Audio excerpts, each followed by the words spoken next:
Welcome to the Landscaping Podcast. My name is Joel Barnett and I'm your host. And today's episode, I'm talking with Liam Daly from Wiild Co Garden Design.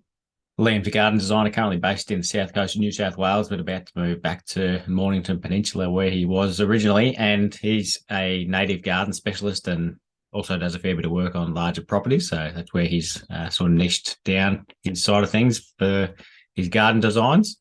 And he's also got a really unique style to the way he presents those designs as well. They look pretty cool. And we talk about that in this chat. And he talks about, why he did that and how he came about to do that style. And he also talks about how he loves doing native gardens, and not because of any environmental or tree hugging reason, but just because he loves natives. And same deal with using, he tries to use a lot of local suppliers and trades for when his projects get built. And that's the exact same reason. He just likes the art of doing that rather than any other larger reasons. And Liam's got a musical background as well. And he talks about how there's similarities between the creativity of music in comparing that to the creativity of landscape design and making sure that the design and the plants all work well together. So it's pretty fascinating hearing that. And he talk about that in the first episode of his own Australian gardening podcast, which he does with Nick from SheOak Design. So we speak about the podcast in that, and we'll be having Nick on hopefully in the future as well. So pretty cool chat with Liam, and make sure you give his podcast a listen as well. It's got about 6 episodes out at the moment, I think, and he's got plenty more lined up. But yeah, hopefully you enjoy this chat with Liam Daly. Liam, thank you very much for joining us on the Landscaping Podcast. My first question for you is, how did you start in the industry? Thanks for having me, Joel. It's all a bit sort of haphazard, really. So I was working at a nursery on the Mornington Peninsula, moved there with my partner, and I'd been studying conservation and land management prior to that. I wanted to be a park ranger, so I wanted to look after wombats. and whenever we do the topics on plants, I just thought it was so boring. But after a while, doing more and more on the plants kind of piqued my interest, and so I ended up becoming really interested in it. The more I'd be going out on walks, because I like going on bushwalks and that kind of thing, I'd start to notice more plants. And I think there's a bit of a collector to me, I think, and so it's a bit like collecting Pokemon, isn't it? Plants. I kind of realize this plant is here and this plant is there, and so that sort of really captured my interest. So yeah, we moved down to the Mornington Peninsula from Melbourne, and I started working at a native nursery there. So that really got me underway in terms of my interest in native plants. And then, long story short, I came down with a really bad flu, and my cardio was shot completely, and I just couldn't do, because working at a nursery is pretty physical work. I mean, it's probably not quite on the same level as landscaping, but there's a lot of hauling, big heavy pots and all that kind of thing. So I couldn't really work. So I kind of got a bit stuck wondering what I should do. And then my partner said, "You're really good at setting out plants on planting jobs," because we'd go out on site. The owner of the nursery would get jobs, and we'd go and plant plants out at different properties. And I really enjoyed that side of things. And I thought, I'll give it a go. So I started drawing some bits and bobs, and next thing you know, I'm a garden designer, apparently. So yeah, it kind of a bit of a slow process, because at that time, that was when COVID hit too. So I started the business, I guess, technically within a couple of months of the pandemic hitting. So I'm kind of amazed that I managed to do as much as I was able to do through that time. But at the same time, it allowed me to work at a bit of a slower pace, because I had to learn what I was doing really through that time as well. So kind of gave me a bit of grace to get that working for myself as well. Yeah. And how long were you at the nursery for? Well, I don't know, probably a couple of years, let's say 2 years. Yeah. Yep.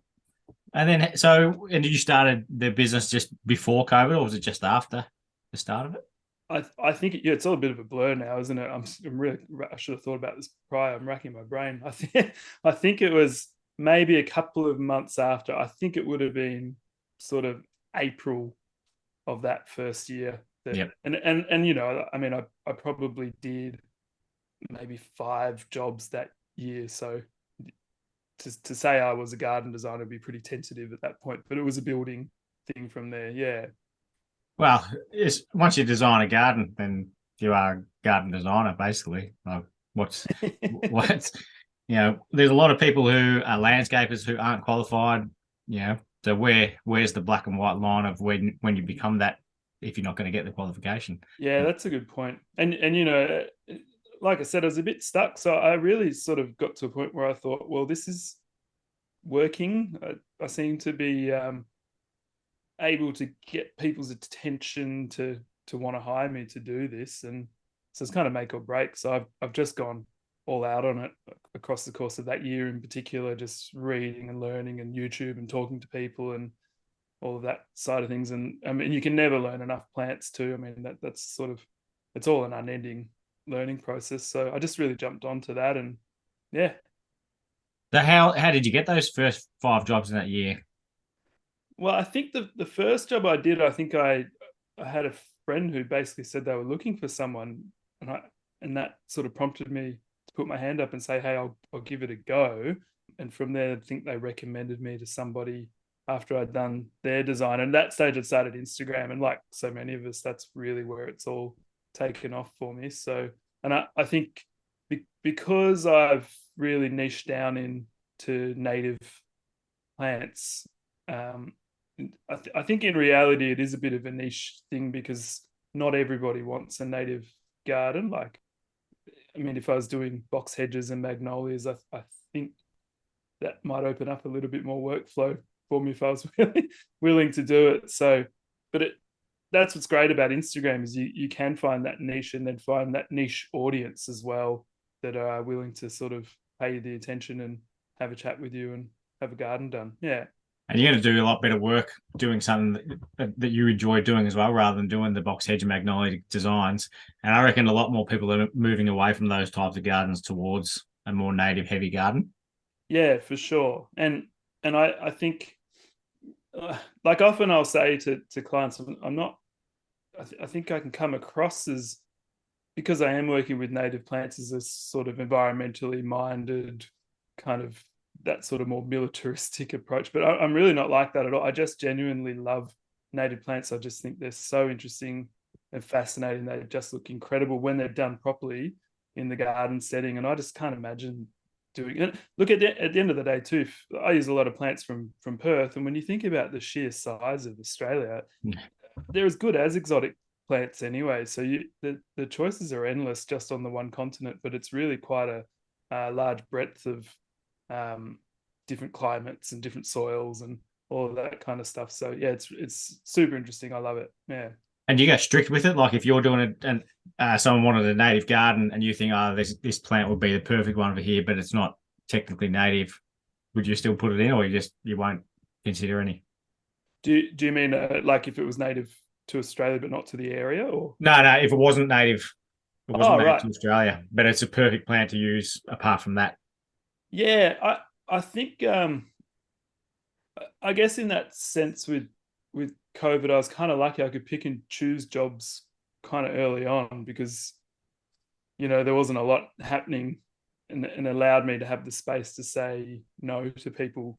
And so I've developed that habit early on, which is something I'm really grateful for. So it means that I haven't had to stretch myself outside of what I'd like to be doing in people's gardens. But having said that, I'll often use, aces, maples, things with a little bit of color down the driveway or something like that. I'm quite happy with. But I think if somebody said, oh, we want a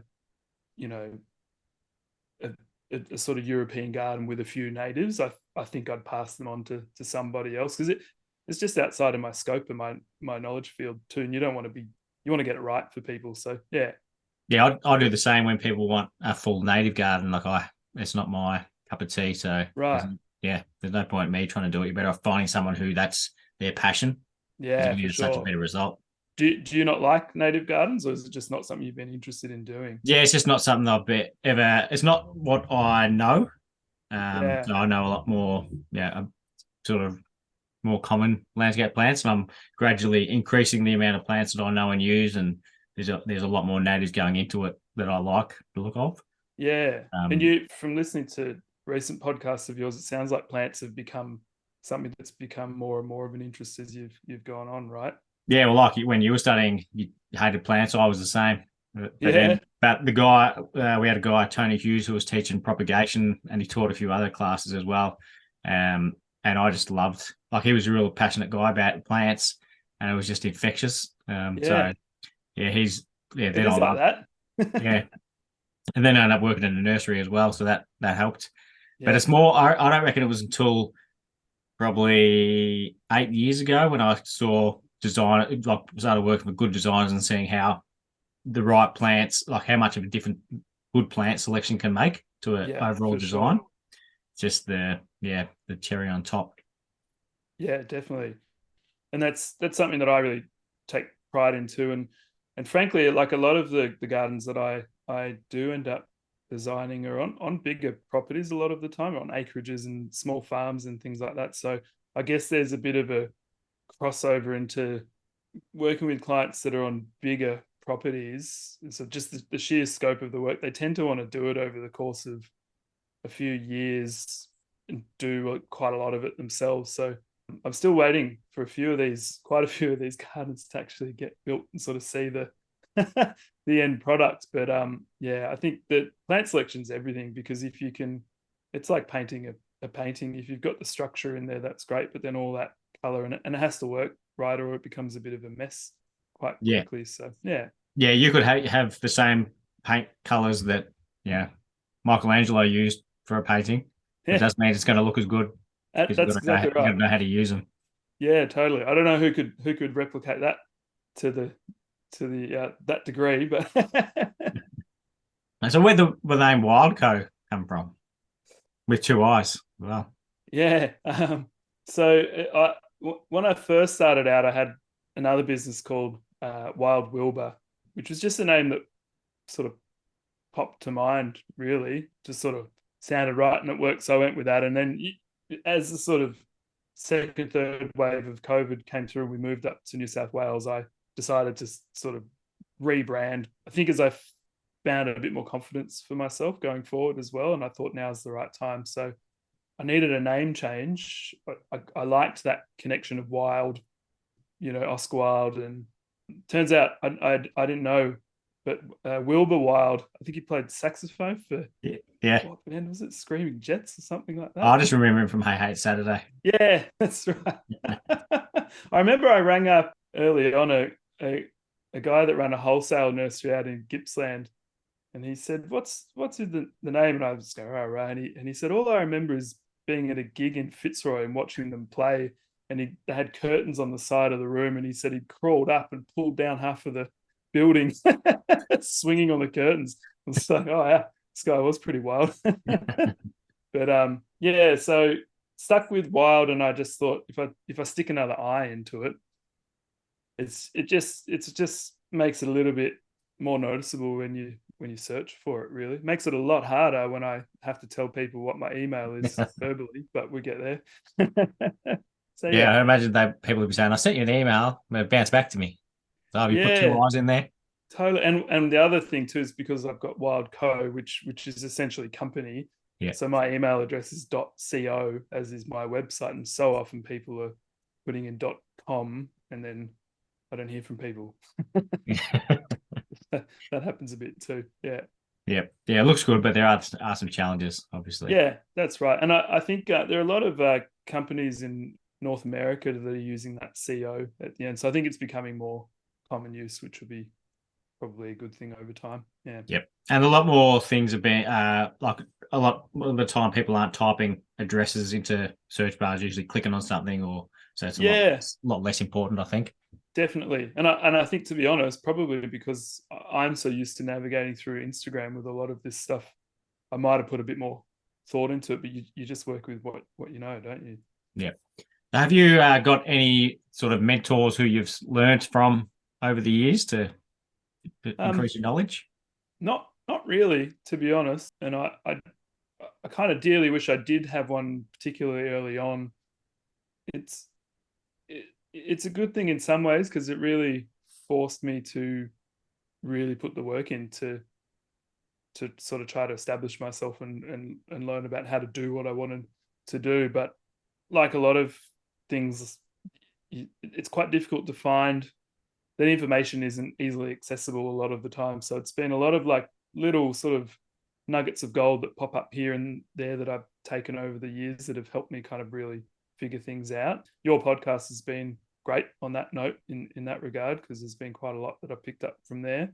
I've got Nick, who I run my podcast with from SheOak Design. He's been really helpful as well over the years, because when I met Nick, he was already an established designer. So, but as we were talking about on my podcast earlier before we started recording, I'm a bit like you. I don't like to ask for help. So even when it's there, I'm a little bit slow to ask for it. And I probably need to work on that a little bit, but I don't like to ask.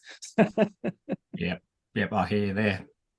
So with your designs, they look really impressive and unique, like the colors of it and how it all looks. So how did you come up with the style to do that, and what do you use to make your designs look like that? Well, thank you. I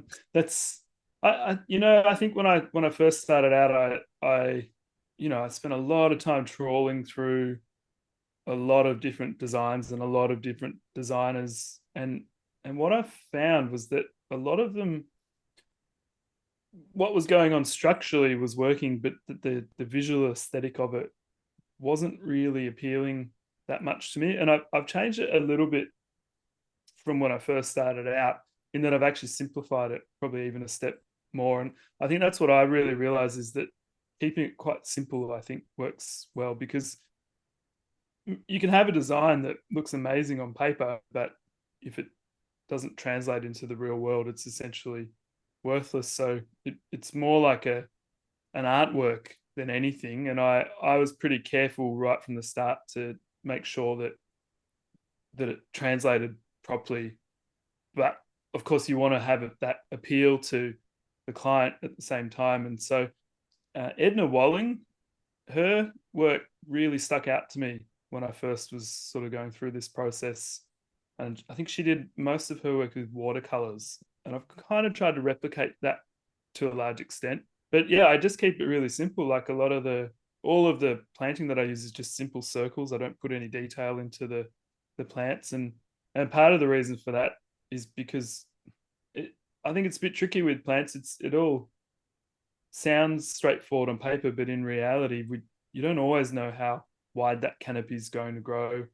Some landscape architects will be using that circle to denote the root system rather than the canopy at all. And there's any number of things there. So I think keeping it simple allows that to fall into place a little bit more in the real world too, because you don't have guarantees in terms of that. But for me, a lot of it will come down to maintaining plants at a particular size as well. So it's those things that you can't see in the design that are sort of apparent there for me, just clipping things so that they're, a meter, rather they might get to 1.5 meters, but you keep them to 1 meter.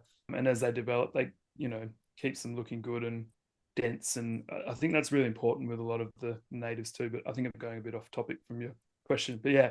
No, that makes sense on how you place the plants on the design, because I read Fiona Brockhoff's book.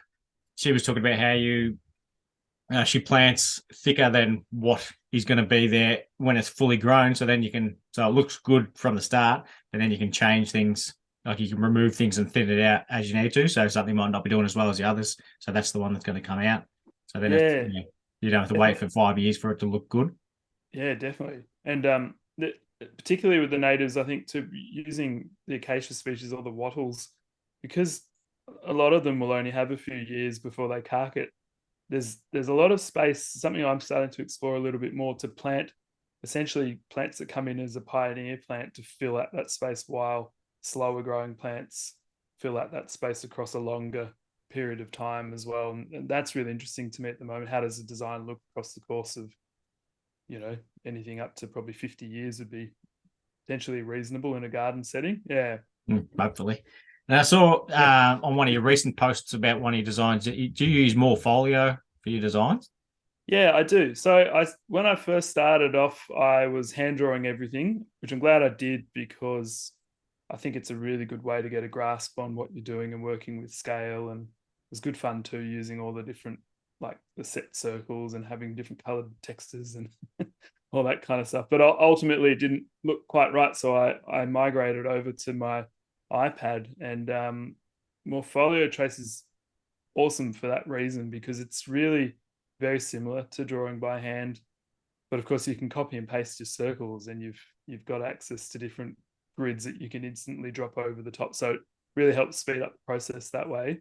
It's probably, I mean, it's an app that probably more technically is designed for architects on smaller scale and interior designers. So it's not without its issues, particularly what I'm working on, 2, 3, 4 acres, that can be a little bit difficult, but it works for me. And I often have quite a lot of people messaging me saying, hey, I want to start doing garden design. Have you got any advice? And I'm always like, don't talk to me. Talk to someone who knows what they're doing, who's using Vectorworks or CAD or something like that, because it's a little bit maverick, I guess. But at the same time, more and more people are starting to do it that way, and with some really stunning results too. Like Steve Dedrick from Endemic Enviro, he has some amazing work, and he's, I think, almost solely using Morpholio, whereas I'll drop it into ProCreate after I finish doing the sort of underlays, and then I make it look pretty in ProCreate. In ProCreate. Yeah, Matt Heiner is another fellow who uses it. So he's a designer in Colorado, and he's like a big name over there doing insane natural water features and that sort of thing. And all his designs, he uses Morpholio as well. Cool. I have to look him up. I've not heard of him. Yeah. Yeah, it's cool. His main page is the Yardist. Oh, okay. Yeah. Cool. So yeah, he's got like 100,000 followers or something. So yeah, and everyone who I see uses it. Look, their designs look incredible. They're like a piece of art themselves. So it's, even though there's benefits of Landworks, of CAD and Vectorworks, there's also the uniqueness of using Morpholio for that. Yeah, it seems like you can make it be a bit more unique to your style, a lot more than the other programs. Definitely. And I've sort of explored with Vectorworks a little bit fairly recently, and there's a lot to be said for it, because like using Morpholio and ProCreate, when it comes to linear measurements, area measurements, volumes, things like that, everything's like, I sit there with my calculator and spend half a day just to do that, because I have to do it all manually, step by step. And while it kind of helps to engross me into that garden setting a little bit more, that's great. But I'd like to have that process sped up a bit. Vectorworks is great for that, and planting too, because I've drawn all of my circles, color them in, and then I have to go back through everything and count individually. And I tend to use quite a lot of plants, particularly on the ground cover, because I don't like the look of exposed mulch, so I cover everything. Yeah. But then I end up with a lot of plants to count through, and sometimes I'm not too great with counting. I make mistakes quite a lot, so I have to go and do it 2 to 3 times, and it can be quite time consuming. And do you print them out easy enough, those designs, and count them when you print them out, or you print them count on the screen? I count it on the screen. I used to do printouts sort of automatically, whereas now it's just technology's just there these days, so I don't tend to really. But certainly from the get-go, the idea was that those concept plans, that you can print them and pop them up on the wall, that kind of thing. And I know a couple of clients have done that, which is really great to hear. So yeah, that's exactly what I was talking about with Brady Skevington a few weeks ago, about how cool it is when some people do a design, the design piece of paper looks so cool that they actually frame the design. Yeah, I remember that. I think he got a bit sheepish, and I was thinking, go on, do it. Yeah, he'd have some. Yeah, he's talking about his Faber-Castell pencils as well. So that's right. It That was great, that episode. You mentioned your podcast, so you've currently got the Australian Garden podcast, and you've had one. It's your second podcast that you've done. You had one in the past as well. So what was the original one that you had? Well, the original one was when I had the branding under Wiilde, and it probably sounds a bit silly, but anything to do with Wiilde, I'd kind of prefer it it just didn't exist, and not for any real reason, but it's just so caught up with that whole kind of early COVID time frame, and it was really quite cataclysmic for us. And I know everyone had different experiences with it, but sort of I get the heebie-jeebies at the thought of Wild Wilbur. But that was the original podcast. Is that because you don't like to talk about it because you had Ashley James on as one of your guests? Was it probably a horrible episode? Yeah, look, it didn't help, I got to say. No, that was great. That as we were saying before, well, I was going to say before you started recording, but you start recording before you start recording. Yeah, because otherwise I'll forget to do it if I don't. Yeah.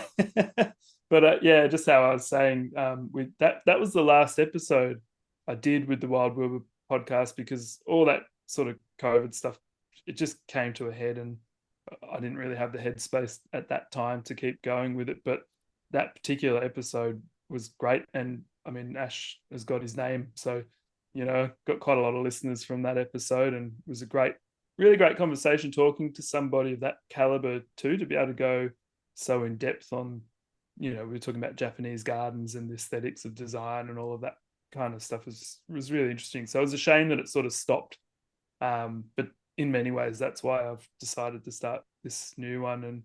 And I think having Nick from SheOak Design as co-host on that's been really great too. It's awesome to have, even if he's not sort of taking on 55% plus of all of the talking, just to have somebody there that can pick up the slack if your brain fries momentarily, or you can't think of something to say, or it's really good.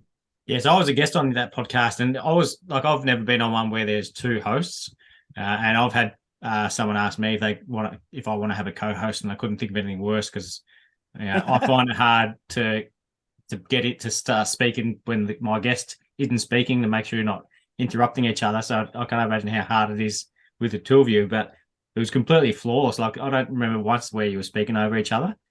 But there is that, and I mean, to be fair, I think he dropped out halfway through, Nick. His connection died, so that's only half true, Joel. but you still weren't talking over each other. Yeah, it's good like that. I think, I don't know, and I guess Nick and I know each other fairly well, and we know how we both operate. And Nick is probably a little bit, he says he's very introspective. I think he's a little bit more introspective than me, and I think that kind of helps offset a little bit, because he knows I'm just going to rampage through and say all sorts of things that I end up editing out because I can't believe I've said it later. But then he jumps in and says something, and every time he does that, it's always a great question, or always a really incredible insight. And I think that dynamic works well. Whereas I know some other good friends of mine, I couldn't imagine having them co-hosting with me, because it would be a train wreck for that reason. We'd be talking over each other non-stop. Yep. So what was the reason to start it up again, other than that you enjoyed doing it the first time? Yeah, well, it really was in a large part that I just loved having the opportunity to talk to people that were in the industry. And as I said earlier when you asked me, I haven't really had any mentors or anybody guiding me on my way. So I've had to really sort of feel my way in the dark all the way through this. And that podcast helped a lot, because I got to talk to people and sort of, I don't like to use the word, but network with people essentially, but also just to make connections with people and make friends out of it, that kind of thing as well. But yeah, in some ways it's largely a front for me to gather information for free. Yeah, I'm the same as some of mine. Like, I've obviously got a fair bit of knowledge over 20 years of landscaping, but there are things that I'm curious about that other people do. So I'll ask a question that I want to know the answer to. It's purely just because I know, got no doubt other people are going to benefit from it as well. And that's the same when you're asking questions. The answer will benefit you and your audience. Yeah, definitely. And that really sticks out with your podcast, Joel, because as I said before, there are sort of gold nuggets of information that I've picked up over time listening to yours. And it can be really small things. Nothing's coming to mind right now, but it can be something really small that's just one of those things that I've always just wished I could just ask someone, or just find out a way to know, or didn't know that I needed to know. And that it'll just be a passing comment. And that can, be greatly impactful. So have you got a forecast on what you're planning to do, like goals for the podcast, on how many episodes you're going to do, or anything like that? Not really. I think, I think your episode will be coming out. I don't know when you release your episodes, but from us talking now, your episode with us will be coming out on this weekend, and that's episode number 6, I think. So it's early days, but I think we'll just continue with what we're doing, how we're doing it for the moment. We've got a, like I'm sure you have all of the time too. We've got a long list of people to chat to that. Yeah, just so you look at listening and it's like, oh, I can't wait to talk to all of these people and hear everything that all of them have to say. So that sort of carries it forward, really. But no sort of major goals in terms of monetizing it or making it hit the big stage or anything like that. It's just very much verging on a hobby, really. Yep. And I suppose that the other thing to it is that for me, you sort of hope that it helps with a bit of exposure for bringing in clientele, because what I'm doing is, between the natives and between working on those larger rural properties, that there is that sort of niche factor, and often it's difficult to get not the message, but just get across what it is exactly that I'm trying to do, or exactly where my knowledge sits, with that conservation background and all of that kind of stuff too. It's an opportunity for me to sort of get some of that across to people.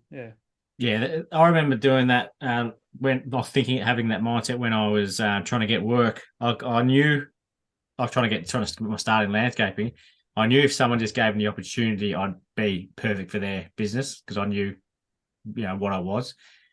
So I just needed to work out how to get that opportunity. So that's when I worked at a nursery and studied horticulture to try and get my foot in the door to do that. So that sounds like it's similar to what you're doing, because you know that you do really good native designs and production gardens and that sort of thing. You just need people to know that you exist, so that then you can actually do it, and then they'll just roll on for referrals from there. Yeah, it's funny. I hope this doesn't come across the wrong way, but I'm someone that's always, I doubt everything that I do, and I'm pretty hard on myself in terms of whether what I'm doing is successful or not. But strangely, with this, right from the get-go, even before I even knew what I was doing, I knew that I'd know what I was doing soon, and there was a confidence which really propelled me forward that I don't think I've really had with anything else that I've done in life. So yeah, you might be right there. Do you ever see yourself putting on an employee in the future? Well, yeah, I think probably my workload's not quite there yet. I don't think I could afford to pay anyone just yet, but I think it'd be great to have somebody on board to just help sort of buffer some of that workload, because like I said, working on the iPad the way that I do, it can take a long time to do fairly simple things, and so I'm always just slightly on the back foot with my work, trying to catch up on things, and having some help would be great there. And I'd love to it's all been a bit chaotic with sort of after COVID, we moved up to New South Wales, and now we're actually moving back down to the Mornington Peninsula at sort of early July. And I'm really looking forward to localizing again and putting an emphasis on that, because I love planting jobs as well. And I'd love to be able to get out on site a lot more, because a lot of what I've been doing has been by correspondence. So, I mean, I've been doing jobs in Tasmania and Wagga Wagga and all sorts of places, and I love that, and it's great because it's really interesting to learn how to know what you're doing in those different settings, and using all sorts of different tools like government data on soil databases and all of that kind of thing. But yeah, I miss being able to go out onto a site and step foot onto that place, and it'd be great to be out there with somebody working with me to do that, just partly for the camaraderie, but also for the workload, because I'm getting old now. Probably shouldn't say that. We're probably around the same age. You do heaps heavier stuff than I do. Well, how old are you? 30. I'll be 38 in July. Yeah, it's way too young. I'm already 40. That's a different decade. So have you got any landscape builders who you'd be referring work to once you get it? It depends. Like, because I'm sort of spread thin in some ways, working out all across different places, I tend to put board a recommendation for people that I see that are local to those. I like to do everything as locally as I can, so I'll source all of the materials as close as I can, all of the plant. And again, it's not for any I'm not under any impressions that I'm saving the planet to do this. It's just there's something about the art of doing it that I really enjoy, and that's the same with building. So whoever's local that is good, I'll essentially put them forward. But the other side to that is that a lot of my clients, they're all doing it DIY as well. So I spend a bit of time with them trying to convince them that they shouldn't and that they should get contractors in. But yeah, and I guess it's still early days, for me in a lot of ways. So I've probably had a handful of gardens built since the inception of the company, but there are a lot that I'm still waiting on coming together. So I'm looking forward to seeing what happens over the next little while.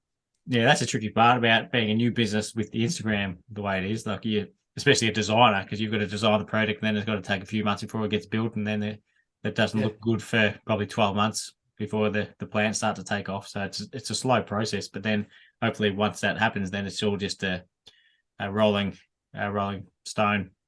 Yeah, totally. And if you look at my Instagram, like you'll see a lot more design work than you'll see imagery of any plants or anything like that I've been working on.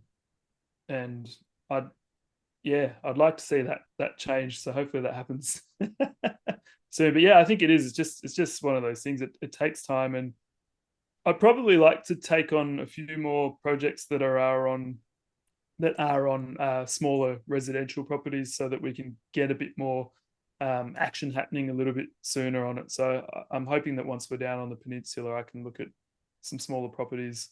But I just love taking on the farm properties as well, because I get to start bringing in all that sort of permaculture stuff and cropping, and even just logistical. Like I'll be placing tracks from one place to another. A lot of all of that kind of stuff really interests me as well. So it's hard to then go to a small garden after being, and there's a lot of space to work with when I have those designs too. So I did one recently in Wagga, which was a bit smaller, and I found it quite tricky. Felt a bit constrained. And I think it's a different style of designing, isn't it? When you're working on a larger property to something smaller, you have, or I've selected less plants than I generally would, so the palette's a lot tighter. And then it's about, how do I make the space work with the garden so that different areas look bigger or smaller by using different folial textures, and all of that kind of stuff comes into play. So it's just different. Yeah. Now, where'd you learn that kind of use, like using the plants in that use? Yeah, I don't know. I think just in my forays, trying to get as much information as I could when I started out, just trying to really keep an eye out for those sort of little gems about design, and I think in some ways it comes fairly naturally to me as well. I've played music my whole life. Like I've been quite a creative person throughout the majority of my life, and I do really, not in an intentional way, but when I think about it, I see that musical background present in my designs for sure, and that kind of, building chords and melodies and structures and times and the rhythm of all of that, I think is really intrinsically related to the space of garden design. There's a lot of similarities between creative things I've found that that there's just things like perfectly like you just explained it. Then you can relate that to building a garden and having the plants all work together just like that, the music. And I'll use, and I've sort of learnt to use particular, I might use one particular species as a sort of calling card that I'll place into the garden in a certain way that rhythmical is the only kind of word I can think of. You give it a rhythm, and so you place it so that repeats throughout the garden, and it's quite mathematical, I guess, in a way, if that makes any sense. I feel like I'm really wafting on now, but yeah, it sounds wise, and because it's something that I haven't heard anyone talk about like that, other than you and Nick talking about it in your first episode of the podcast. But yeah, I think it's really It makes a whole lot of sense. Yeah, me too. And you're right. It's probably don't hear a lot of people talking about it that way, which is why I'm now sort of trying to shy away from talking about it. But that's definitely the way that I think about it. Yeah. And what are your goals to sort of keep learning? Because I know you like reading books a lot. So are you doing that to learn anything more about design or about plants or anything like that? Or Yeah, like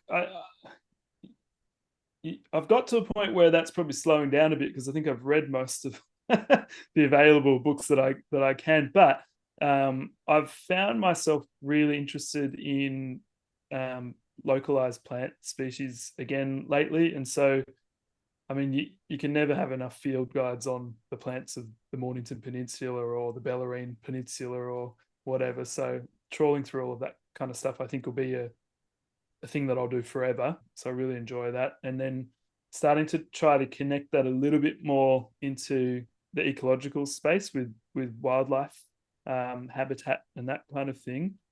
And then the other thing for me now, I think, is that in some ways, because I've had this background with plants first, but I've also been very conscious of trying to make sure that that garden works in the real world once built. And maybe the first 2 or 3 designs I did, I might go back to those clients and say sorry because that didn't probably really work out. But I have always tried to be considerate of that. So that's forced me to keep my structural components really minimal because I don't want to overdo it or make it tricky but not know how to do it in that sense. So now definitely my interest is into hard landscaping, and so it's trying to get on top of the building side of things as much as I can. So there's a few books out there that I've got in the pile in that sense. And then I think the other thing for me now is just really trying to get in contact and talk to people like yourself that have that background over long periods of time to talk to, because it's one thing to put myself into the setting and visualize it and understand how it works, but it's going to be different once you're applying it in the real world for sure. So yeah. yeah. And something I heard you talk about on one of your episodes as well, which I found fascinating, was your plant database that you're in the process of building with an insane amount of information on it. So can you talk about that? Yeah. Yeah, that was, well, what a decision that was. And now that I'm backed up on jobs and I've got a new job coming in and we're moving down to the peninsula, and both myself and my partner work from home full time with our 1-year-old son, and it's just chaos at the moment. And I've really slowed down on the database, and I think about it a lot. And I'm sure over the next little while I'll be able to pick up on that a bit more as I go. But it has slowed down, but because there's a lot of information that I'm trying to put in per plant, and really the reason for it is just that when I place a plant into a garden, I really want to make sure that that plant will work. And so it all kind of comes off the soil type, the climate, the area. And like I said, a lot of stuff that I do is correspondence. So you don't want to get that wrong, particularly if you're not able to be there to have that experiential knowledge. So yeah, it's a database that I've been building so that I don't have to trawl through tab after tab after tab on my computer trying to, because you pick out little bits of information from different websites or different places. And like even down to just the dimensions of plants, like there might be, you'd be looking at something like Acmena smithii, one of the cultivars like Forest Flame or something like that, and they'll say it grows 1 meter by 1 meter, but it doesn't really. It's just that you keep it at 1 meter by 1 meter, and then it connects to the true type of Acmena smithii, which is a tree. If you go down to Wilson's Promontory, you see a lot of them down there. So you get all this different information, and it's coming from a different place, so it becomes quite subjective. So for me, it's about how do I collate all of this so that it refers to what I do with my work in the garden, and then how does that translate over a little bit to my clients as well, so that they've got access to that and can read through it without it being so broad that it's just a general fact sheet, and without it being so technical that they don't understand what I'm talking about. And I think it might have been on that introductory podcast we did, and Nick said, well, like, are you using technical information on? And I was like, not really, but then like you kind of have to, because you're describing leaf shape and all that kind of stuff. So some of that scientific wording comes into play there. But yeah, it's a bit of a labor of love at the moment. But I mean, it's, I get to really sort of concrete everything that I know and then add to on top of that with the plants. And there's a lot out there, so I'll be at it for a while. Yeah, it's something you can just build over time. Like I've got Yeah. nothing anywhere near as detailed as that, but I've got a list of plants on an Excel spreadsheet. So it's got botanical name, common name, and then height and width. So, Yeah. and then if I can't think of a plant, I'll just open up the list. And I can look through the list of plants, and it might say, oh yeah, that one will work there, or that one might. Or so it's just, yeah, and that's something I started probably 14 years ago. And you Yeah, just right. So you have every a now and few then on you there. come across a plant that you like, add it to the list. So Yeah. yeah. Have you got quite a few plants on that list by now? No, because I didn't. I haven't added to it for. There was a big period where I didn't add to it at all. But now that I'm starting to do more designs, I'm starting to add to it, because it's only when I need to do designs that I need to look at it. Yeah, for sure. And also, the more experience you get, the better you get at coming up with ideas for plants, and your knowledge gets better, so you don't need that as much. Yeah. But my first boss told me to, when I was putting plants in, he told me to keep the plant tag of every plant I was putting in. So I reckon I've still got it, actually. I've got a folder with plant tags. Oh, Like really? there's Formian Tenax in there, and all these plants that were popular 20 years ago. Oh, how cool. Big Jurassic formiums. Yeah. Yeah, I think too, like I said, I kind of do everything the long way, or the harder than it needs to be way. But in another aspect, that's helped me to, like, I know how to spell all of the binomial names for all of the plants that I do use. I know the dimensions for most of them and their cultivars off the top of my head, and how they sit, just through that repetition of constantly looking up that same plant countless times and going through each internet tab and reading. So you sort of, by repeating your exposure to that information, it starts to sort of click in over time, and then you start to get the connections with, how do different plants sit against each other within that garden setting in terms of their height and their width and size of their leaves and all of that kind of stuff. So it starts to become innate to an extent after a while, but it's always good to be experimenting with new plants too, and that's something that I've been trying to do a little bit more, because again, I don't want to be putting plants into a schedule that aren't accessible or aren't being grown. But so I try to make sure that there's like a wholesaler nearby or something like that, and if I see that they're growing, and I'll be able to put it in, and then I go into the database and start typing in all that information if I don't know much about that plant from there. Yeah, no, it's something you'll build up over time, but I reckon it sounds like an awesome idea. Good fun. And last question for you, Liam, is who do you think would be a good guest on the podcast?